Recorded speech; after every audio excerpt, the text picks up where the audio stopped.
ಅಂಗನವಾಡಿ ಟೀಚರ್ಗಳಿಗೂ ಗೊತ್ತಿದೆ, ಅವರು ಯಾಕೆ ಈ ರೀತಿ ಮಾತಾಡ್ತಾರೆ ಅಂತ ನಮಗೆ ಗೊತ್ತಾಗ್ತಾ ಇಲ್ಲ. ಗೌರವಧನವನ್ನು 4,000 ರೂಪಾಯಿಯನ್ನು ಕೇಂದ್ರ ಸರ್ಕಾರ ಕೊಡುತ್ತೆ. 4,000 ರೂಪಾಯಿ. 7,000 ರೂಪಾಯಿಯನ್ನು ರಾಜ್ಯ ಸರ್ಕಾರ ಕೊಡುತ್ತೆ. ಕೇಂದ್ರ ಸರ್ಕಾರದಿಂದ ನಮಗೆ ಅಂಗನವಾಡಿ ಟೀಚರ್ನ ಸ್ಯಾಲರಿ ಇದೆಯಲ್ಲ, ಅದು 2 ತಿಂಗಳಿಂದ ಬಿಡುಗಡೆ ಆಗಿಲ್ಲ. ಕೇಂದ್ರ ಸರ್ಕಾರದಿಂದ ಬಿಡುಗಡೆ ಆದಮೇಲೆ ಅದರ ಮ್ಯಾಚಿಂಗ್ ಅಮೌಂಟ್ ಏನು 7,000 ರೂಪಾಯಿ ರಾಜ್ಯ ಸರ್ಕಾರ ಇದೆ, ಅದು ಬಿಡುಗಡೆ ಮಾಡಿ ಆವಾಗ ಅವ್ರಿಗೆ ದುಡ್ಡು ಹೋಗುತ್ತೆ. ಇದು ಮೊದಲನೇ ಬಾರಿಗೆ ಆಗಿಲ್ಲ, ಇದು ಹಲವಾರು ಬಾರಿ ಆಗಿದೆ. ಪಕ್ಷಾತೀತವಾಗಿ ಗೌರ್ಮೆಂಟ್ಗಳಿದ್ದಂಥ ಸಂದರ್ಭದಲ್ಲೂ ಆಗಿದೆ.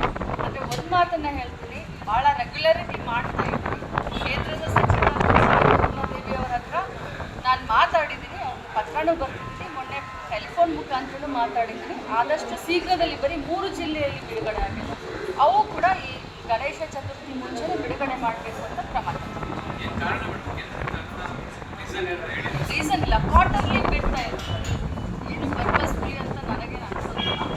ನಮ್ಮ ಇಲಾಖೆ ಕೇಂದ್ರ ಮತ್ತು ರಾಜ್ಯ ಸರ್ಕಾರದ 2 ಅನುದಾನದಲ್ಲಿ ನಡೆಯುವಂಥ ಇಲಾಖೆ. 40% ಕೇಂದ್ರದಿಂದ 40% ರಾಜ್ಯದ.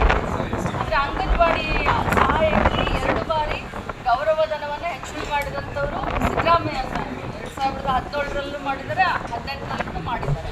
ಸೊ ನಾವು 7,000 ರೂಪಾಯಿ ಕೇಳಿದ್ರೆ 4,000 ರೂಪಾಯಿ. ಇದರಲ್ಲಿ ಯಾವುದೇ ರೀತಿಯಾದಂಥ ಅನುದಾನದಲ್ಲಿ ವಿಳಂಬದಲ್ಲಿ ನಾನು ರಾಜಕಾರಣ ಹುಡುಕೋದಿಲ್ಲ. ಇದು ಕ್ವಾರ್ಟರ್ಲಿ ಅವರು ರಿಲೀವ್ ಮಾಡ್ತಾ ಇರ್ತಾರೆ, 3 ತಿಂಗಳಿಗೊಮ್ಮೆ ಕೊಡ್ತಾ ಇರ್ತಾರೆ.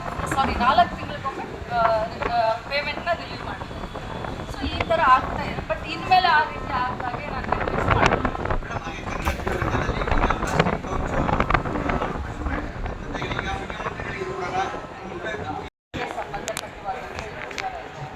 ಆ ರೀತಿ ಏನಾದರೂ ಆದರೆ ಮುಖ್ಯಮಂತ್ರಿಗಳು ಬೆಳಗ್ಗೆನೇ ಅವರಿಗೆ ಆಶ್ವಾಸನೆ, ನಾವು ಕೂಡ